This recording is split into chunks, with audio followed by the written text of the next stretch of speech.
We're back, and it is time for the ElseViews. This is the section of the show where we talk about the comic books we've read, the TV shows we've watched, the video games we've played, and basically everything that's been on our nerdy little hearts that we want to talk about. So in my never-ending, never-ceasing quest to get caught up to the current week of comics, I am currently 3 weeks behind now. So I got the current week, and then I got 2 weeks behind it to get caught up on.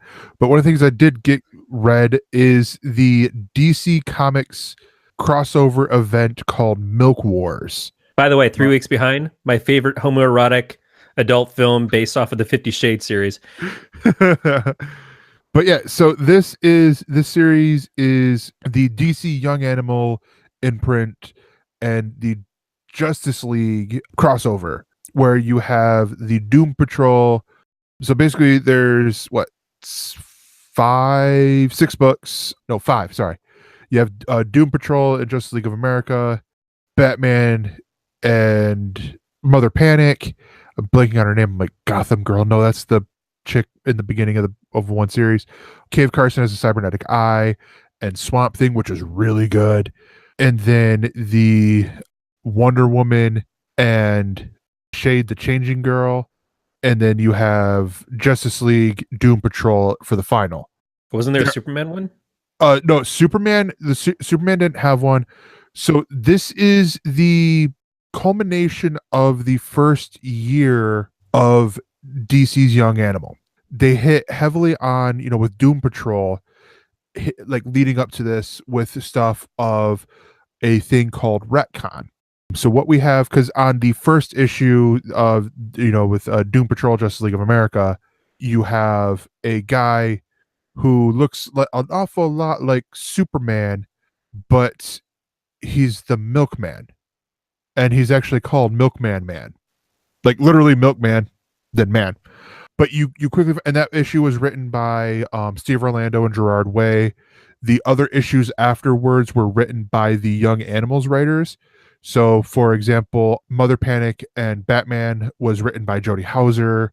Cecil Castellucci wrote Cave Carson, and then the author of Shade, I think Shade was written by Cecil, but the writers of the Young Animal books wrote these books too, and honestly did a really great job. I mean, it's interesting at how they did this. And first off, they call it on Comixology the event of the year, but the two end books really capture the whole story. The three middle books are not really filler, but it explains how things sort of happened. With Wonder Woman breaking out of retcon, and Batman breaking out of retcon, and Cave Carson setting up the whole thing with the three books in the middle.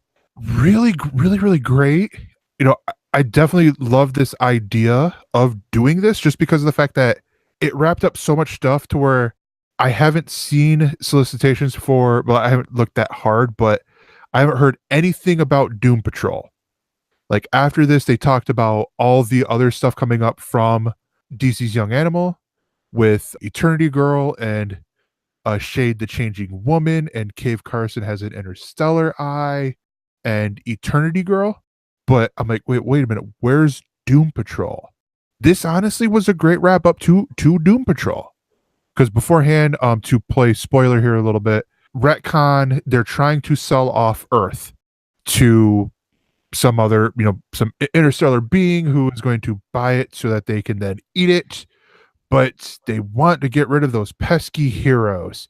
So they Pleasantville the shit out of this planet through their milk called retcon, brought to you by their hero, Milkman Man.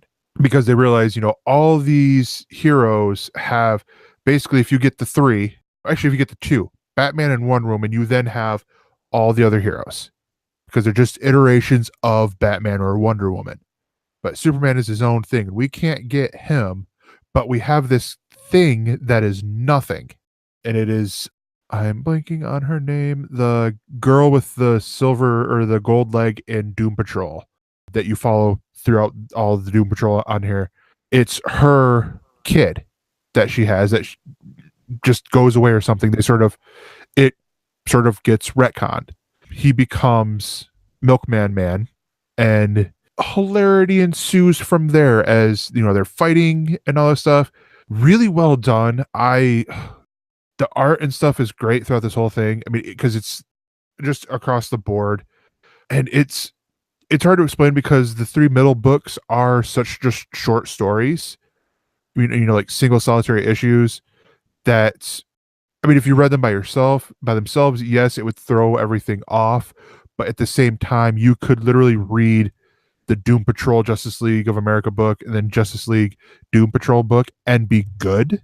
Like, you just miss a lot of great writing in between. And honestly, what's really stuck out to me, the art for Shade the Changing Girl and Wonder Woman, because they call Wonder Woman Wonder Wife.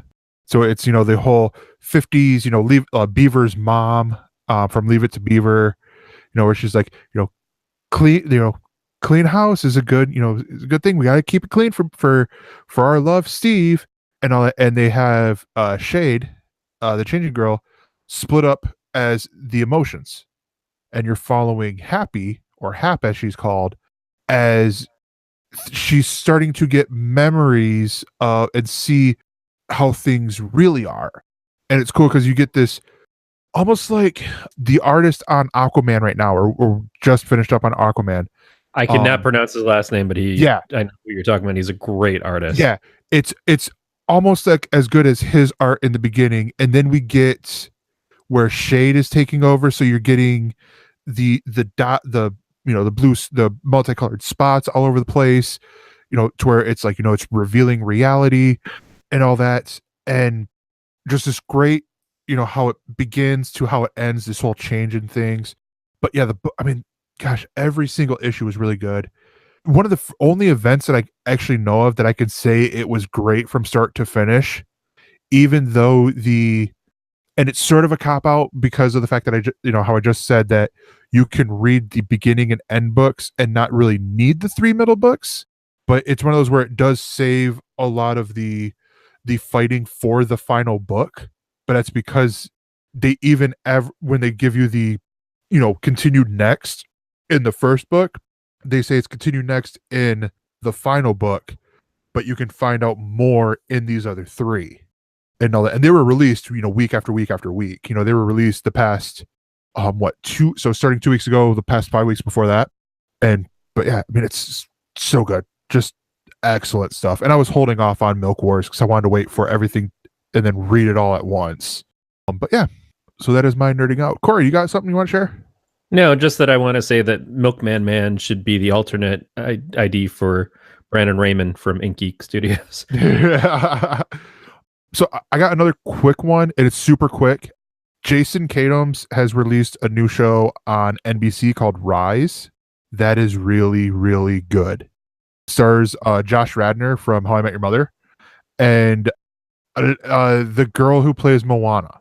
She's in here as well.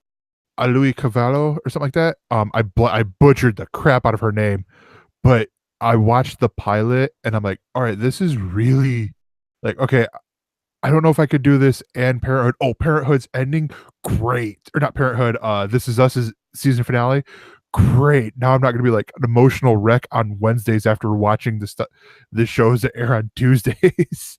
But yeah, Rise on NBC, probably other places around the world. I don't know because I don't live around the world. But yeah, that is it for the Else News or Else Views. We will be right back. For more on this Galactic Network podcast, go to gncast.com. That's GNCASTS.com.